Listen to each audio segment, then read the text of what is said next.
Welcome to Everything Life Coaching. I'm John Kim. And I'm Noelle Cordeau.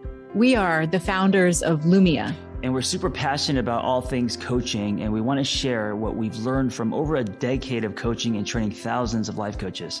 Let's dive into the science and magic of coaching.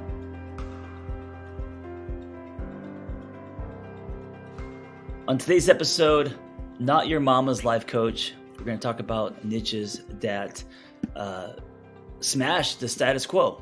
Noelle, Yes. Good morning. Good morning. Just a light little topic for our time together. I'm actually really excited to get into this one because it got me thinking all about our Lumia coaches. And I thought that we wouldn't be able to talk about what smashes the status quo before we got into, what is the status quo?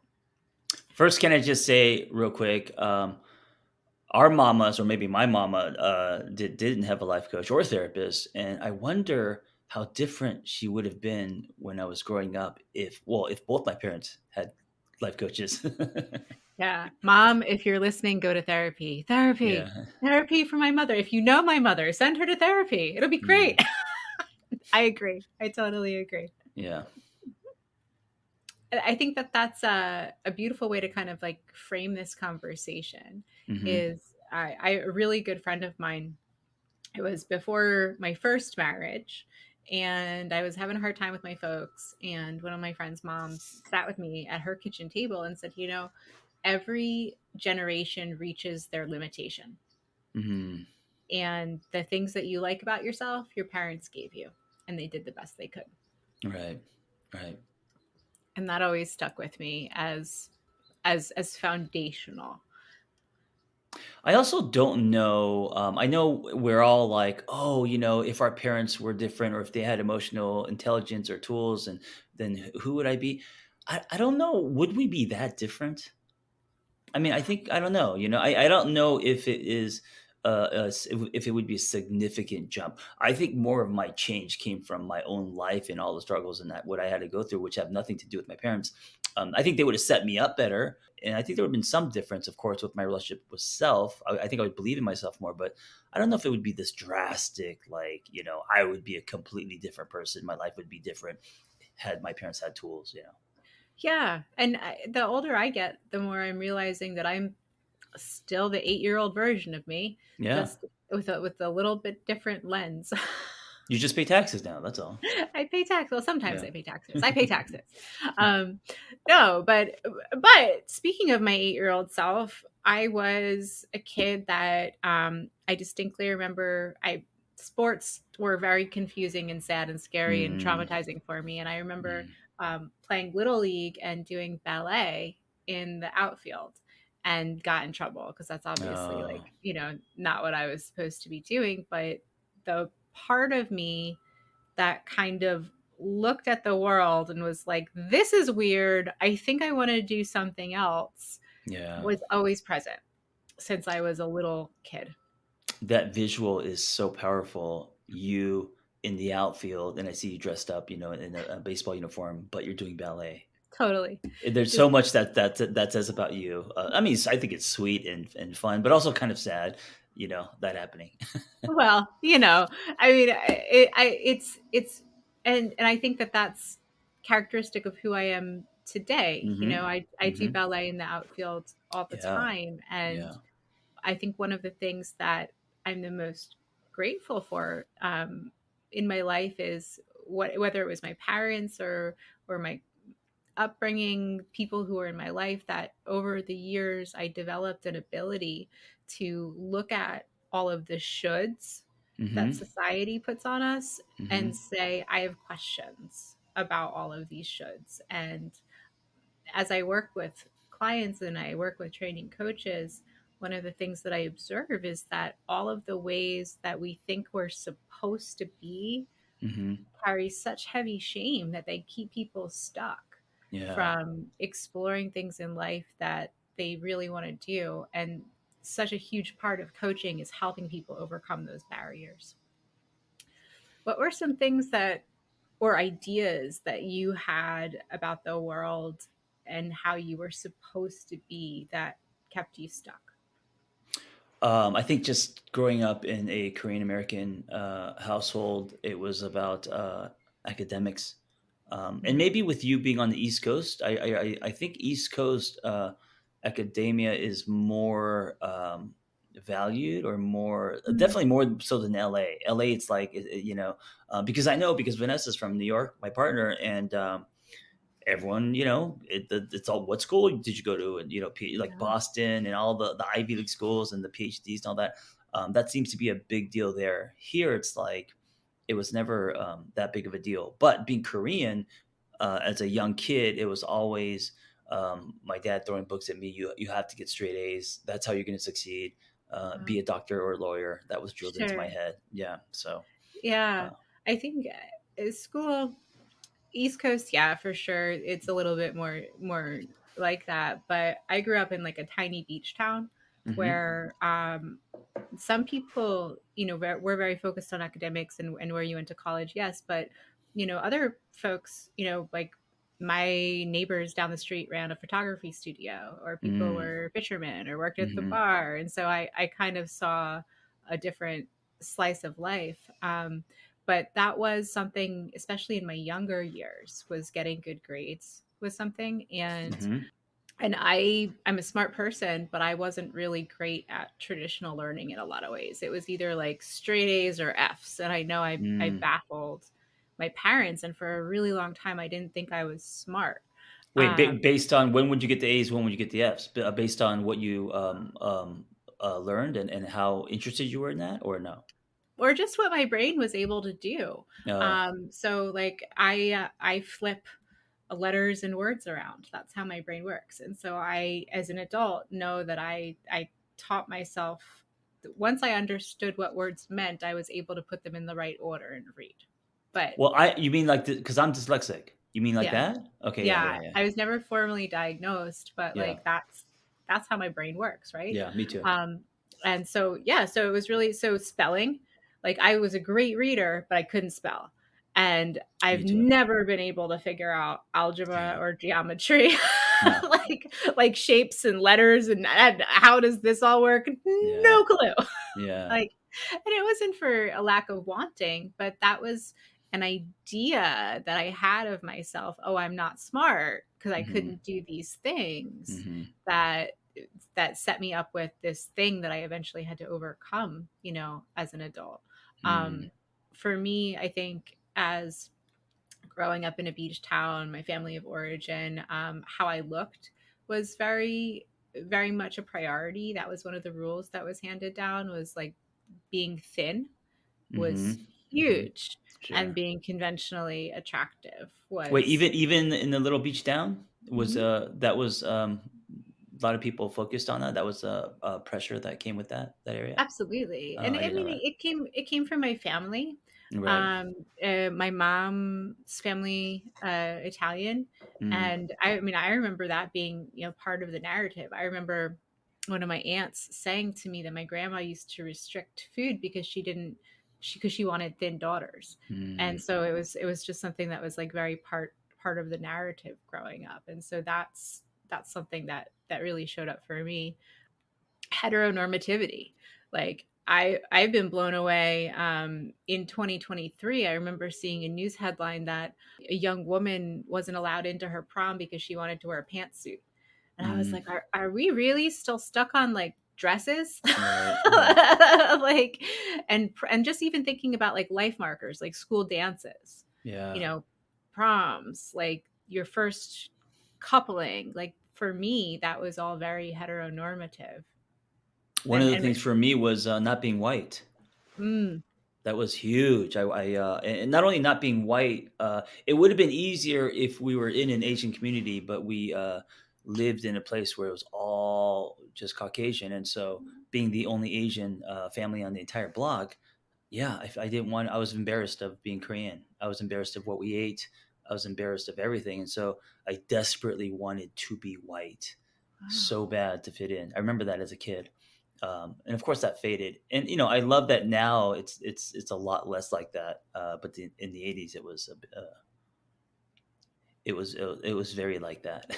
Yeah. Yeah. Oh, absolutely. It was. And you know, these are the things that, as we're coaches and we're thinking about our clients, these are the hangups that we all carry with us into adulthood.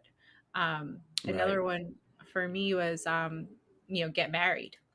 That was something like that my Mm, mom has actually directly said, like, I just want to see my daughters married. mm. So that was a huge one. You got married Um, in your 20s, right? I did. Yeah. Yeah. I got married in my 20s. I got divorced in my 20s. I got married again in my 30s. Hmm. Still married. And just a huge family value. Same thing with having kids. I don't have kids. I'm not going to have kids. Right. So that's something for me that I had to really grieve. But you surprised me. I su- Logan. I surprised myself. Uh, Uh, but if I waited a year, I don't think I would have had a kid. It wasn't planned, kind of, and I didn't really see it in my future. So yeah, it wasn't something that it didn't have a lot of weight as far as what I defined as far as a meaningful life. yeah. Yeah. Now And it does, and but before, no. yeah. In my first marriage, that was a very heavy focus. Like our whole life was oriented around like Mm, when we're gonna have kids. And before I got hmm. divorced, we were building a big house, and like I really grieved the idea of not being a mother. Yeah. And I'm so glad. Like, I am so glad that I never became one, because I think that I really liked the idea. But if I'm actually being really honest about, who I am as a person, Hmm. sure, I would make the sacrifice. I'm a very caring, smart, and competent human, but I don't know that I would actually be the best mom. Yeah, I mean, definitely at 50, I'm a lot more patient and I can be a better dad. But in my 20s and 30s, no way. I mean, I would have been horrible. I would have not been present. I would have been, yeah, I would have been a really, really bad dad, I think. And I think that's okay for people to say. And Yeah. in these conversations, especially around parenthood, these are what our clients are dealing with, Hmm. whether they have kids or don't have kids. I know so many moms that are like, I hate this and I want out of every single facet of my existence. And Yeah. it's like taboo to say that Yeah. out loud. Yeah. I was in a men's circle and I said, I don't like parenting. And everyone's like, "What?" And I said, I love Logan. I mean, she means the world to me now, but I don't like parenting." And there was this silence. Felt the judgment. And Yeah. then a couple hours later, one of the dudes texted me and said, "Dude, I don't like it either, and I can't believe you said that." And I was like, "Yeah, I at 50 feel like I have some freedom now. I've worked really hard. I'm like here, and then having a child anchors you down. Your day to day changes. I don't like it." And he related with me, but he's like, "Yeah, but you're not supposed to say that." I was like, "I know, that's why I said it."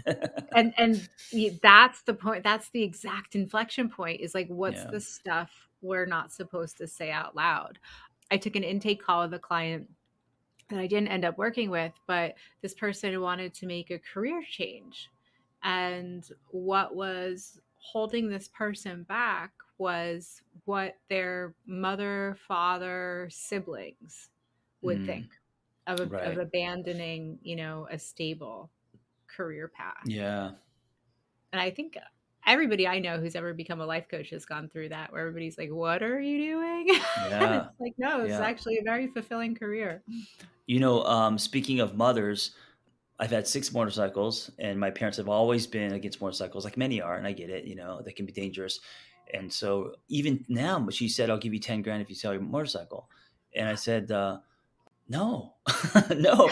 And I was thinking, and this is what I tell my clients, it by me riding my motorcycle because it still produces joy for me, I'm giving back my mom's fear to her. So I'm carrying something. I'm refusing to carry something that I don't. That's not mine to own, right? Yeah. Because they become pebbles in your shoe. And if I was to take the 10 grand and sell my motorcycle, then now I'm carrying my mom's fear, right? So Yeah. now I'm living her life, not mine. And so yeah, there's a lot of people who make decisions, a lot of people afraid to be coaches because of other people's, you know, insecurities, fears, judgment on what coaching is, what it isn't, and all that. Yeah. And well, this is the perfect point to swing over to coaching and coaches who are not only smashing the status quo, but carving out their own space in the Mhm. world Mhm. and helping people tackle these exact conversations because undercover like uncovering all of the things that our clients think that they should do and then really getting in there with their relationship with those things and how to overcome them is smack in the middle of our work as coaches. Yeah. So I was looking at the list of all the things that we came up with, and I thought of a coaching question that I ask my clients. Um, I ask my clients what they would be doing differently if both their parents were dead. Mm. Okay, right. So there's no, influence there. There's Sure. no influence there. Yeah. And it's a totally morbid question. And I ask it in a way to get folks to think about because when I ask that question, the response that I usually get from people is like, whoa, freedom. And Yeah. how sad that there's that waiting game Yeah. before you can be who you want to be, live out your life, do what you want to do. And I see this all the time in the work that I do, especially around sexuality, non-traditional relationships, just the amount of wasted time and negation of Mhm. what you want to do with your precious days on this earth is just astounding and heartbreaking.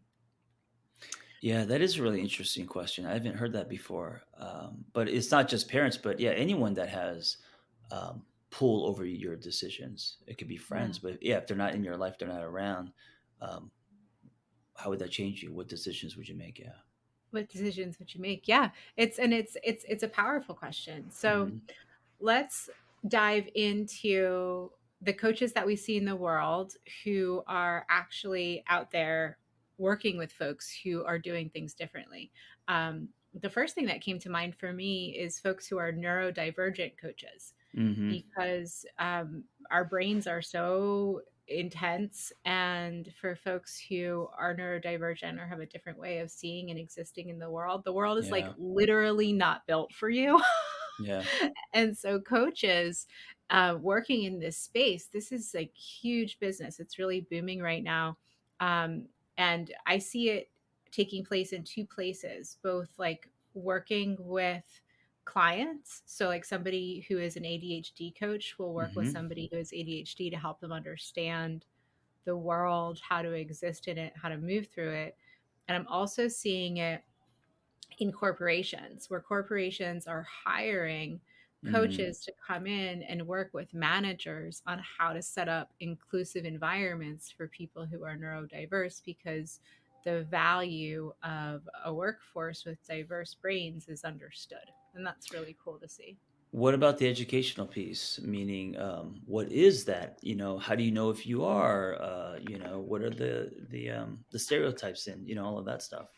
Oh, yeah. And I think Yeah. that's where this niche is really expanding. I know folks who are working with parents, Mhm. working with kids when they first get the diagnosis, helping them transition from high school to college, working with adults who are like, oh my God, this is who I am. Now my whole life finally makes sense to me. Mhm. And I can start navigating the world, in a different way.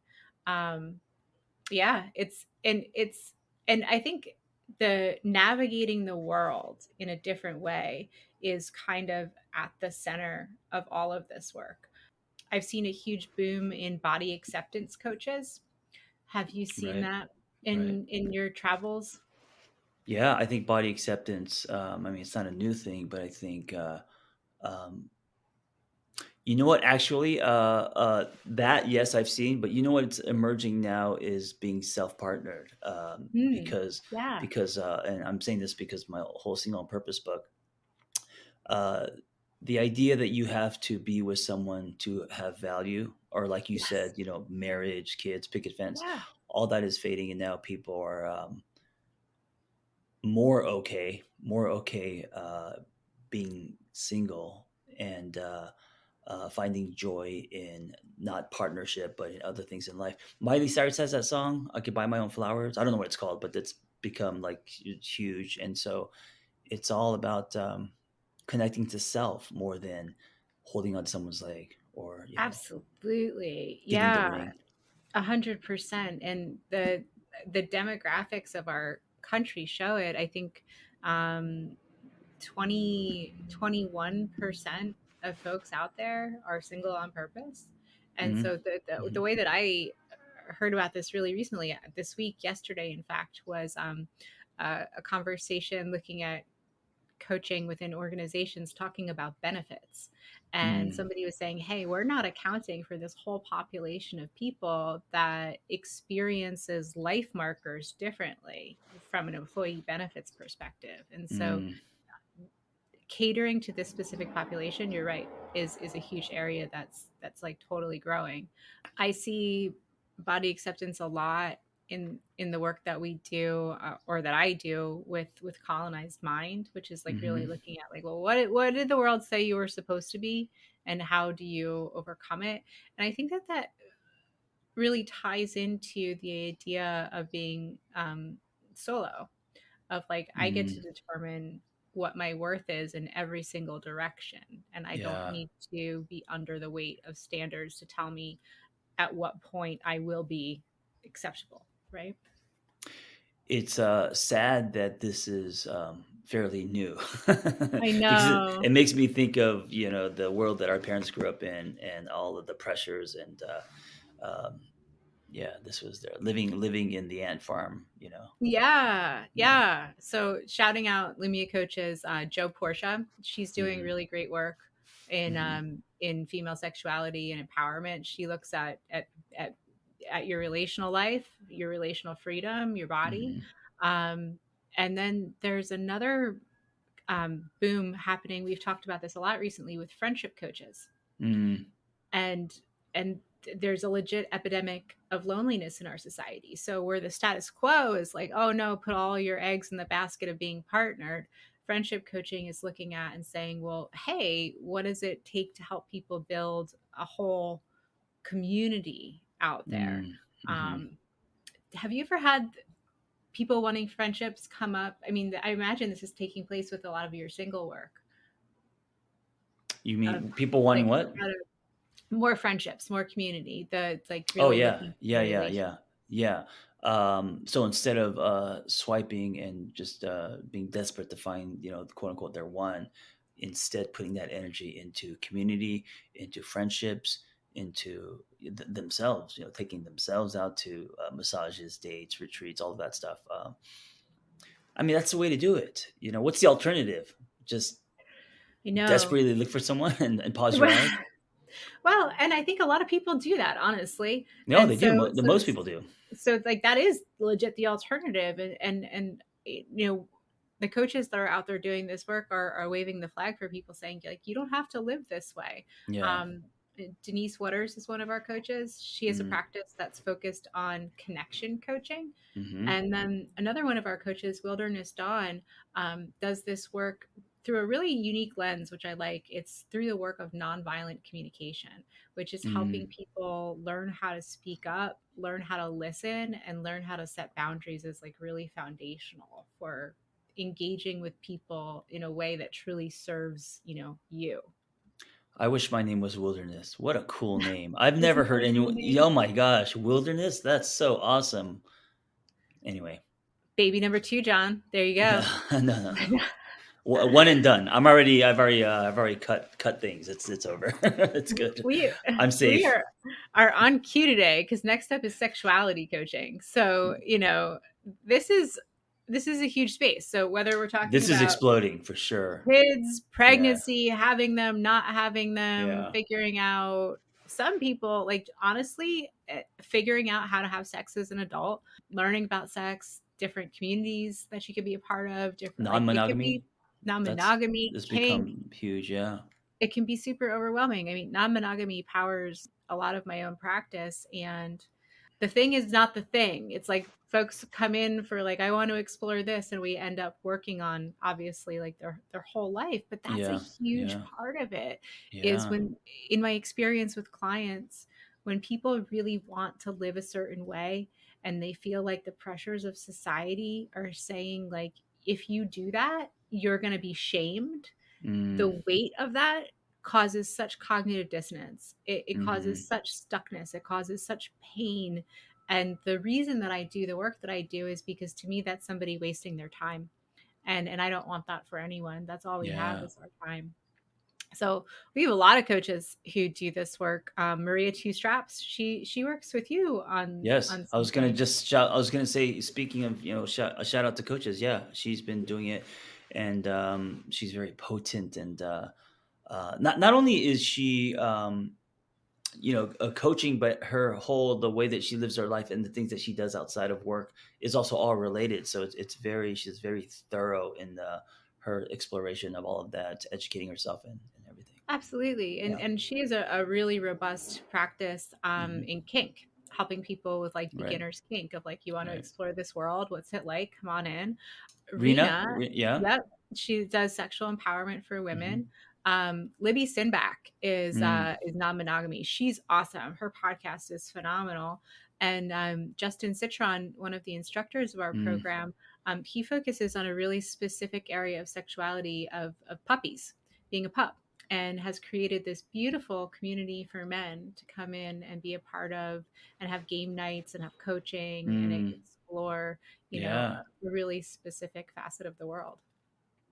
It's amazing. It's amazing, and also, it's telling of all the different things that you can do as a coach, and it just keeps expanding. And going back to niches, and smashing uh, what you think coaches are supposed to do, and you creating your own road interest, um, is happening every day.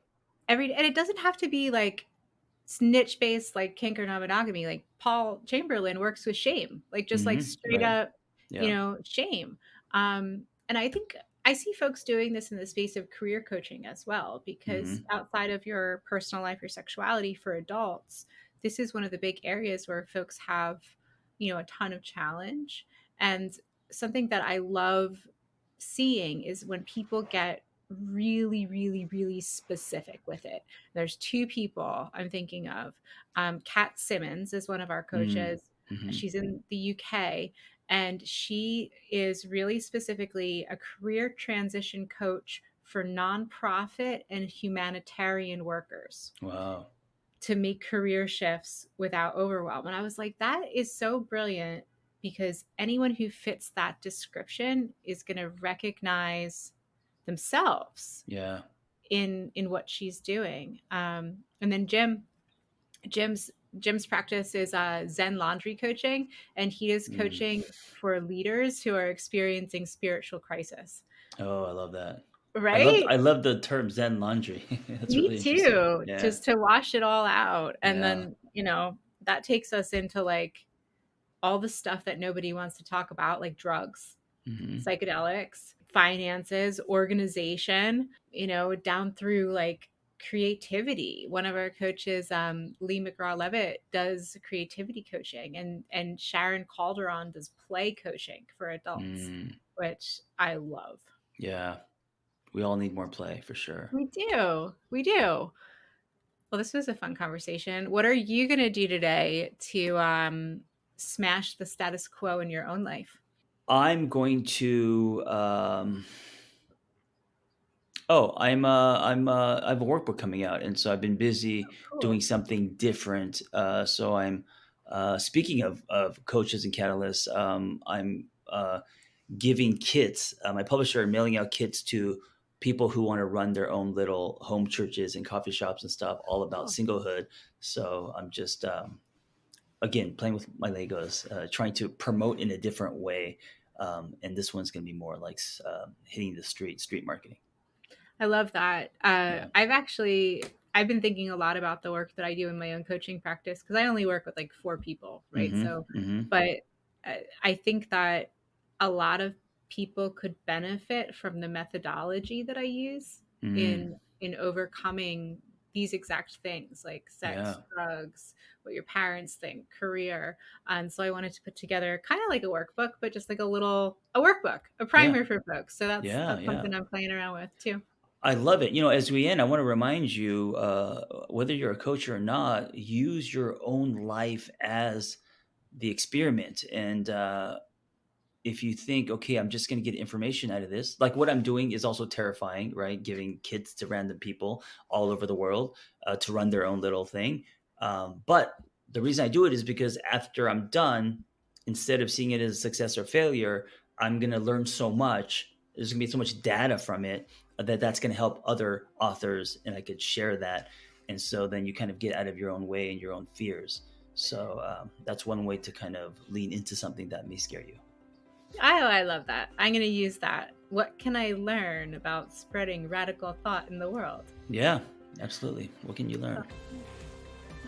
Cool. Well, thank you for the conversation. Thank and you. I will see you next time. Yeah, be well, everyone. Thanks for listening to Everything Life Coaching. If you're feeling the draw to become a coach, head to lumiacoaching.com/everything. Explore a new career that brings fulfillment, gives you a true sense of purpose, and a bold community to do it with.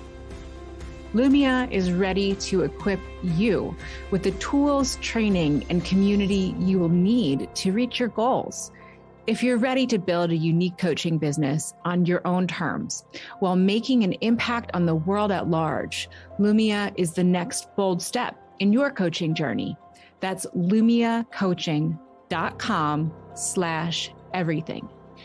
And hey, if you're waiting for a sign, this is it.